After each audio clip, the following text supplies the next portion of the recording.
요한복음 14장 1절에서 7절 말씀입니다.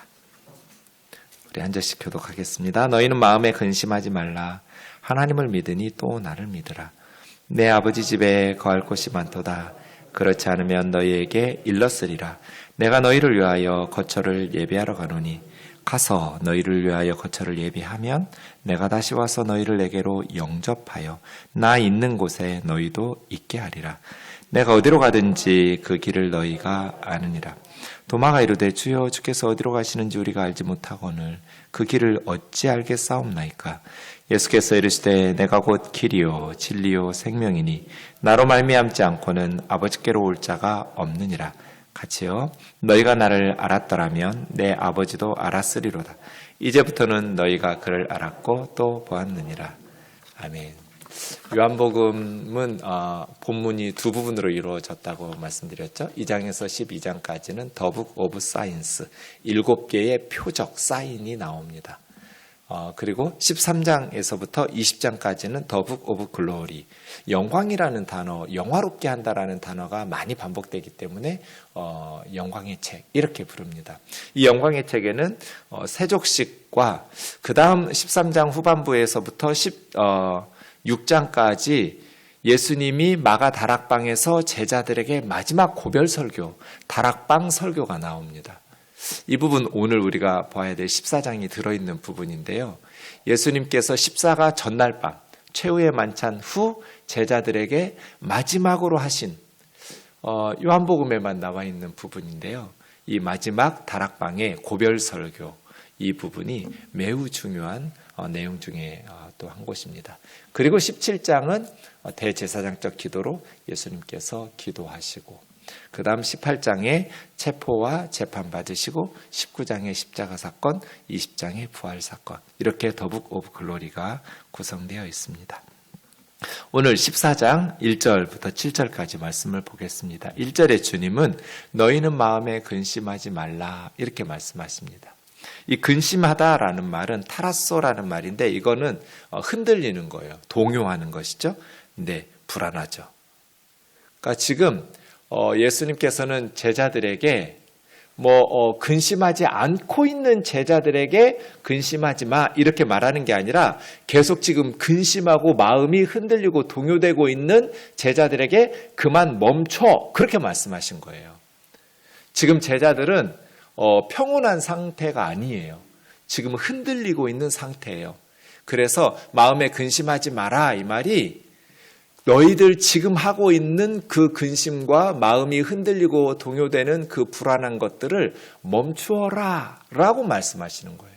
왜냐하면 바로 앞에서 예수님께서는 너희 중 하나가 나를 팔리라고 말씀하셨거든요. 그리고 예수님이 십자가를 말씀하시면서 바로 직전 구절에서는 베드로에게 네가 다 굴기 전에 나를 3번 모른다고 부인할 거라고. 이런 말씀들을 들으니 제자들의 마음이 지금 어떻게 하겠어요? 예수님 지금 떠나신다 하고 그뿐 아니라 자기들 12 중에 하나가 예수님을 팔아먹는다 하고 베드로는 3번이나 부인한다고 하고 이런 말씀들을 하니 제자들의 마음이 지금 흔들리고 바람 앞에 촛불처럼 불안하고 염려하고 근심하고 있는 상황에서 근심하지 말라 이렇게 말씀하시는 거거든요. 성경이 좋은 거는 그냥 하지 말라는 명령만 있는 것이 아니라 그 말씀에 순종할 수 있는 비결을 가르쳐 준다는 거예요. 지금 여러분 우리가 제자들이라고 생각해 보세요. 갑자기 받아 먹어라 너희를 위해서 찢어지는 내 몸이다. 받아 마셔라 너희를 위해서 흘리는 내 피다. 성찬식 하시고 세족식 하시고 너희 중 하나가 나 팔아먹는다. 막 이렇게 말씀하시면서 당연히 제자들이 불안하죠. 근심하고 염려하죠. 근데 염려하지 말라고 그런다고 그래서 염려가 안 돼요? 이런 걸 제가 늘 스님 머리에 핀 꼽기라고 그러잖아요. 불가능해요. 하지 말라고 그런다고 그래서 그게 가능하냔 말이에요. 근데 성경은 꼭 앞뒤로 가능한 비결을 가르쳐줘요. 여러분, 우리가 근심을 극복하는 방법이 뭐예요? 하나님을 믿으니 또 나를 믿어라잖아요. 근심을 극복하는 방법? 하나님을 믿고 신뢰하면 돼요. 하나님을 믿으니 또 나를 믿으라. 걱정하지 마. 하나님이 다 계획하심 속에 있어. 염려하지 마. 구약의 말씀이 성취되어야 돼. 하나님을 믿으니 또 나를 믿어. 불안해할 필요가 없는 거야. 너희가 지금 상황이 불안한 거 이해하는데 스탑! 멈춰라.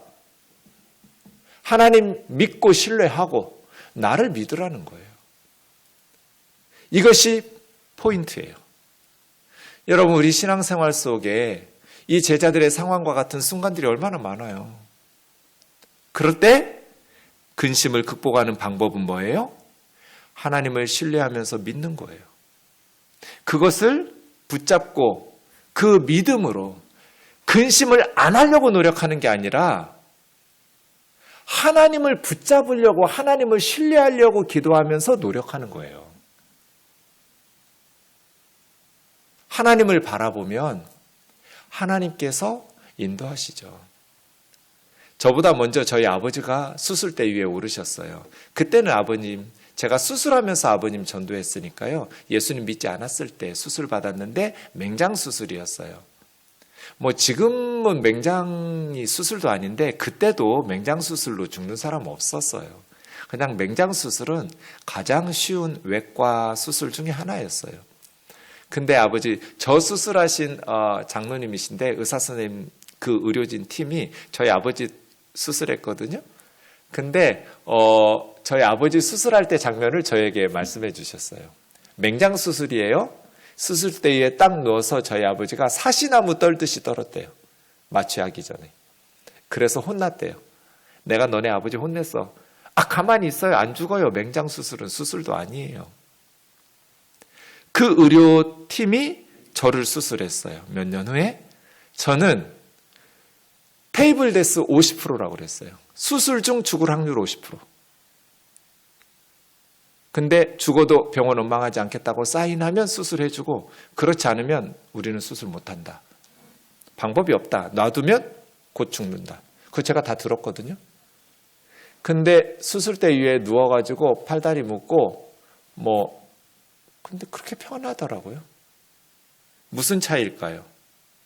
제가 15살짜리가 믿음이 있으면 무슨 믿음이 있고 그러겠어요? 하나님께서 함께 하시니까, 하나님께서 제 마음을 붙잡아 주시니까, 죽을 확률 50%라는 말을 들었는데도 마음이 평안한 거예요. 제 인생에 그때가 제일 편했어요. 마음을 그때처럼 편안하게 가져보려고 의도적으로 노력해도 불가능해요, 지금은. 그 이후로 한 번도 가능한 적이 없어요. 그때 수술대 위에 누워있을 때가 가장 편했어요. 누군가가 따뜻하게 품어주고 있는 느낌이었어요. 그 전에 제가 딱 기도 3번 했거든요. 주님께 맡깁니다. 근심을 극복하는 방법, 근심 안 하려고 몸부림치는 게 아니라 주님께 믿고 맡기려고 노력하면 돼요. 그렇게 기도하면 돼요. 주님이 나를 세상에 보내셨으니까 내 사명 다 했으면 불러가실 거고, 내 사명이 남았으면 살려주실 거고, 의사를 통해서 수술은 의료진이 하지만 살리고 죽이시는 건 주님이 하실 거잖아요. 네, 그 생각이 들더라고요. 근심을 극복하는 방법, 하나님을 믿으니 또 나를 믿어라. 너희는 나에게 너무너무 소중하고, 하나님께서 그의 아들 예수 그리스도를 십자가에 내어주시고 우리를 살리실 만큼 소중한 거잖아요. 하나님에게 우리가 착하게 살고 우리가 가치가 있어서가 아니라 하나님이 우리를 그렇게 소중하게 여기시는 거잖아요. 그 하나님을 믿고 신뢰하라는 거예요. 그러면 근데 지금 제자들의 고민은 뭐예요? 예수님이 왜 떠나는가죠? 제자들 머릿속에는 한 가지 생각으로 가득 차 있어요. 지금 곧 메시아의 왕국이 시작된다. 하나님 나라가 완성된다. 그래서 최후의 만찬석상에서 12명이 높은 상석을 차지하려고 서로 다투고 있었잖아요. 높은 자리 차지하려고. 요한과 야고보 어머니는 어머니까지 예수님에게 보내서 주의 나라가 임할 때 우리 아들 중 하나는 오른쪽에 하나는 왼쪽에 앉혀달라고. 이런 상황이잖아요. 제자들 마음속에는 무슨 생각으로 가득해요? 메시아의 왕국이 세워진다라는 생각으로 가득해요. 근데 예수님이 왜 떠나요? 이걸 제자들이 우리는 십자가와 부활 사건을 다 겪고 알고 있으니까 쉬운데 십자가 전에 예수님의 제자들은 도무지 이해가 안 되죠. 불안하죠. 그럼 우리는 어떻게 돼? 이스라엘의 회복은 어떻게 돼? 메시아의 왕국은 뭐가 돼? 이런 많은 생각으로 지금 불안하기도 하고 염려되기도 하죠. 그럼 예수님이 왜 죽으시냔 말이에요. 왜 찢어지고 피를 쏟고 왜 고난과 박해를 받아서 죽임을 당하는가? 2절이죠. 내 아버지 집에 거할 곳이 많도다. 내 아버지 집은 어디겠어요? 천국이겠죠? 천국에 거할 곳은 어디겠어요? 구원받은 하나님의 백성들이 살아갈 처소겠죠. 천국의 하나님의 집에는 구원받을 하나님의 백성들이 살아갈 곳이 많아요. 거기 가서 내 집 없으면 어떨까 고민 안 해도 돼요. 그렇지 않으면 너희에게 일렀으리라. 거기 자리 모자르니까 빨리 가라고 하든지 뭔 딴 말 했을 거죠. 그렇지 않으면. 내 아버지 집에 거할 곳이 많도다. 근데 내가 너희를 위하여 내 아버지 집에 거처를 예비하러 가야 된다.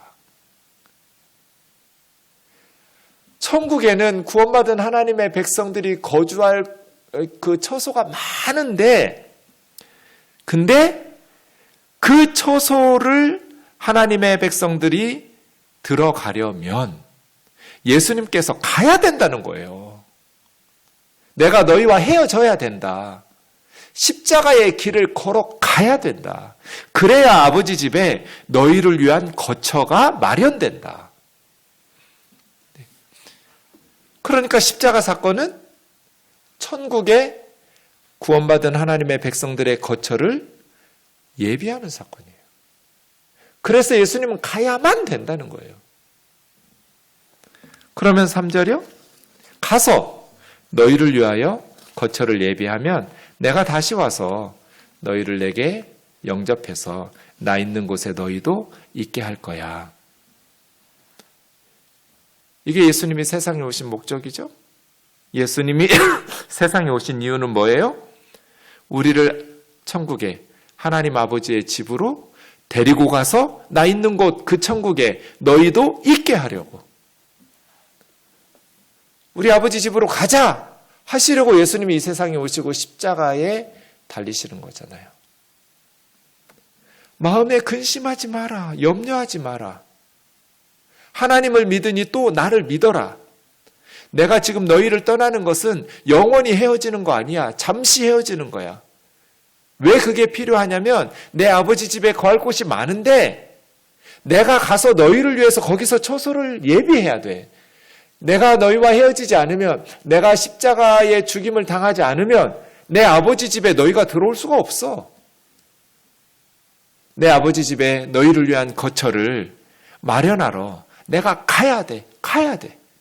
가서 내가 거처를 마련하고 나면 이건 십자가죠. 너희를 위한 대속적인 죽임과 고난을 다 이겨내고 나면, 당하고 나면 내가 다시 와서 너희를 영접하면서 나 있는 곳에 너희를 데리고 가려고, 함께 있게 하려고. 이 방법 외에는 우리를 천국으로 데려갈 수 있는 방법이 없어요. 예수님께서는 너희를 위해서 그렇게. 그랬더니 도마가 질문을 해요.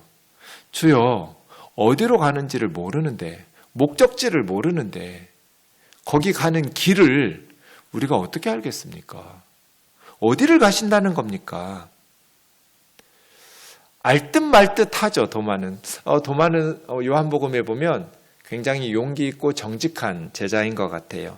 네, 아는 척하고 가만히 있을 수도 있었지만 좀 애매하단 말이에요. 그래서 대충 알고 혹은 아는 척하면서 참는 것이 아니라 직접 확실하게 하려고 질문 던지는 거예요. 예수님, 목적지가 어디예요?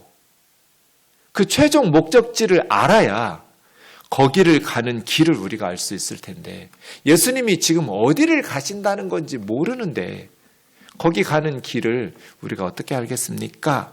참 도마 제자 사도 도마가 너무 고맙죠.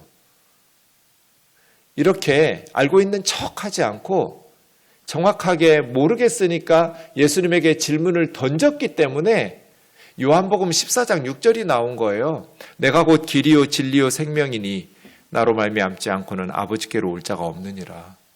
요거 도마가 질문 안 했으면 안 나올 뻔한 말씀이잖아요. 어디로 갑니까? 목적지가 어딥니까? 우리가 그 목적지를 모르는데 거기 가는 길을 우리가 어떻게 알겠습니까? 그래서 주님이 다시 설명해줘요. 내가 곧 길이요 진리요 생명이니 나로 말미암지 않고는 아버지께로 올 자가, 아버지, 거기가 목적지예요. 지금 말했잖아요. 아버지 집에 거할 곳이 많다고. 내가 거기에 너희를 위한 처소를 예비하러 간다고. 그 준비가 끝나면 너희에게 다시 와서 너희를 나 있는 곳에 데리고 함께 영원히 거기서 살 거라고. 목적지는 하나님의 집이죠. 그럼 거기 가는 길은 뭐예요? 내가 길이에요. 내가 길이고 진리고 생명이다. 왜 예수님이 천국에 가는 길이에요? 예수님만 우리를 구원하실 수 있기 때문이에요. 예수님이 구원하시기 때문에 예수님이 유일한 길이에요. 많은 길 중에 하나의 길이 아니에요. 유일한 길. 그래서 정관사 호가 붙어 있었어요. 그 길이에요. 유일한 길. 진리도 많은 진리 중에 하나가 아니에요. 유일한 진리. 생명도 많은 생명 중에 하나가 아니라 유일한 생명. 다 정관사가 하나씩 붙어 있어요. 그래서 아예 그냥 정확하게 나로 말미암지 않고는 하면서 예수 유일성, 예수님 한 분만으로 충분하다. 그리고 굉장히 독선적인 주장인 것 같은데 이게 사실인데 어쩌겠어요. 서울에 가는 길은 여러 가지 길이 있을 수 있어요. 근데 천국에 가는 길은 하나밖에 없어요. 인간들이 찾아간다면 서울에 가는 길이 많겠죠. 그런데 천국에 가는 길은 인간들이 찾아가는 서울길이 아니에요. 하나님이 내려주신 길로 가야 돼요. 천국에서 위에서 내려주신 하나님의 방법, 아버지께로 가는 길은 하나밖에 없어요. 예수 그리스도예요. 예수님이 진리라는 것은 예수님께서, 예수님의 말씀이, 또 예수님의 사역이 우리를 아버지께로 인도하기 때문에 진리예요. 요한복음에는 진리라는 말씀이 굉장히 많이 나와요. 25번이나 나와요. 마태복음에 한 번밖에 안 나오는 단어예요. 마가복음, 누가복음에도 3번씩밖에 사용되지 않은 단어예요. 요한은 이 진리라는 말을 25번 사용해요. 그러면서 예수님이 진리다. 예수님의 교훈과 말씀이 진리고 예수님의 사역이 진리이다. 그래서 그 진리로 예수님께서 우리를 인도하신다. 다른 곳에 진리가 없어요. 다른 진리로는 아버지께로 갈 수가 없어요. 생명이라는 단어도 요한복음의 핵심 단어예요. 36번 사용한 단어예요. 신약성경 전체 중에서 거의 한 30%를 요한복음에 써요. 다른 복음서에는 거의 안 나오는 단어예요. 생명. 이 생명은 뭐예요? 요한복음에 하면 예수님을 통해서 주시는 하나님의 선물이 영생이에요. 이 생명은 육적인 생명이 아니에요. 영적인 생명이에요. 내가 너희에게 영원한 생명을 주기 때문에 내가 생명이다. 누구든지 예수님을 믿는 자마다 멸망치 않고 영원한 생명, 영생을 얻게 하려 하십니다. 그래서 예수님이 길이시고 예수님이 진리이시고 예수님이 생명이시기 때문에 예수님이 하나님께로 가는 유일한 길이에요. 유일한 길.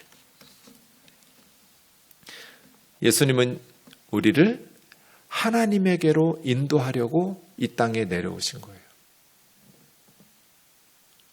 이것을 생각하면 우리가 사는 이 세상의 삶은 나그네와 같고 잠깐 소풍 나온 것과 같아요. 우리의 집, 우리가 영원히 살 집은 저 천국의 하나님의 집이죠. 오늘 한 권사님 아버님과 전화 통화를 했어요. 예수 믿지 않아서 복음을 좀 전하느라고. 아버님, 어쩜 그렇게 따님들을 예쁘게 키우셨어요? 우리 교회에, 이건 진심이에요. 정말 수백 명이 있는데 아버님처럼 딸들을 잘 키운 분도 드물어요. 정말 착하고 천사들 같아요. 목사 눈에는 사실 교우들이 다 예뻐요. 천사들 같긴 해요. 그렇지 않으면 목회를 못하겠죠. 근데 정말 착하세요. 근데 아버지, 제가 목회해봐서 아는데 우리가 언제 죽을지 몰라요. 늘 저는 장례식을 예배를 인도해요. 더더군다나 이제 아버님 연세가 많으시니까 언제 하나님께서 부르실지 모르잖아요. 그래서 젊으나 나이가 많으나 언젠가 한 번은 꼭 이 세상을 떠나는 순간이 올 때 그 다음 하나님 앞에 설 준비를 하셔야 돼요. 그래서 예수님을 보내주셨는데 저는 그런 분들에게 지옥 얘기는 잘 안 해요. 왜냐하면 제가 이해하기로 복음의 핵심은 지옥의 심판이 아니라, 그게 틀렸다는 건 아닌데요. 오늘 본문 내용 같아서 하나님의 아버지를 사랑하셔서, 그리고 우리가 부모가 자녀들을 사랑하고 가족들을 사랑하면 헤어지기 싫잖아요. 영원히 함께하고 싶잖아요. 저는 사랑이 예수님이 이 땅에 오신 이유라고 생각하거든요. 사랑하지도 않는데 뭐하러 같이 살고 싶어요? 예수님께서 우리를 극진히 사랑하기 때문에, 사랑하면 헤어지기 싫잖아요. 사랑하니까 같이 있고 싶잖아요. 따님들을 사랑하시니까 엄마 아빠랑 같이 천국에서 영원히, 이 세상에서는 그게 불가능하니까 하나님께서 누구라도 함께 영원히 천국에서 살 수 있도록 예수님을 믿기만 하면 죄를 용서하시고 구원받게 해주신다고. 예수님 십자가에 죽으실 때 양쪽에 두 강도 같이 죽었다고. 그 중에 한 강도가 마지막 죽어가면서 예수님 믿고 함께 천국 갔다고. 누구라도 할 수 있다고. 아버지가 예수님을 믿어야 될 이유는 사랑하는 딸들과 천국에서 영원히 함께 사셔야 되기 때문이라고. 우리를 극진히 사랑하는 하나님이 우리와 함께 살기를 원하시기 때문이라고. 예수님 믿어야 된다고. 믿을 거냐고 했더니 나 믿을 거라고 하시더라고요. 그래서 제가 우리 권사님한테 얘기했죠. 전화 바꾸라고. 아버지 예수 믿는다고 그랬으니까 데리고 교회 나오라고. 여러분, 예수님 왜 오셨어요? 우리 데리고 천국 가려고 오셨어요. 우리와 함께 영원히 그곳에서, 아버지의 집에서 나 있는 곳에 너희도 함께 있게 하시려고 주님이 오셨어요. 이 복음을 전해야죠. 이것이 포인트예요. 이스라엘이 로마로부터 해방되는 거 중요하죠. 근데 그거 별로 중요하지 않아요. 경제적인 풍요로움을 누리는 거 중요한 이슈죠. 그러나 그게 그렇게 목숨 걸 이유는 아니에요. 정말 중요한 거는 천국 가는 거예요. 죄 사함 받고 하나님의 자녀가 되고 이 땅에서의 삶도 중요하지만 더 중요한 거는 이 세상에서 목숨을 잃어도 영원한 하나님의 집에서 사는 거예요. 부자처럼 날마다 잔치하면 뭐예요? 죽어서 지옥 가는데.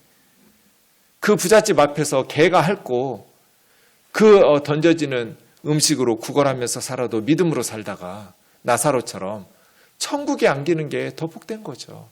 이 세상이 끝이 나면 이 세상에서 부귀영화를 누리는 것이 행복한 일인지 모르겠지만 이 세상이 끝이 아니고 하나님 앞에 가야 되고 하나님의 심판대 앞에 서야 된다라는 것을 이 하나님의 말씀 믿고 신뢰한다면 우리는 이 땅에서의 삶도 중요하지만 믿음으로 살다가 구원받고 하나님의 나라에 들어가는 것이 내 육신의 생명을 잃고 재산을 잃고 출교를 당하고 감옥에 가고 순교를 당하는 것보다 더 중요해요.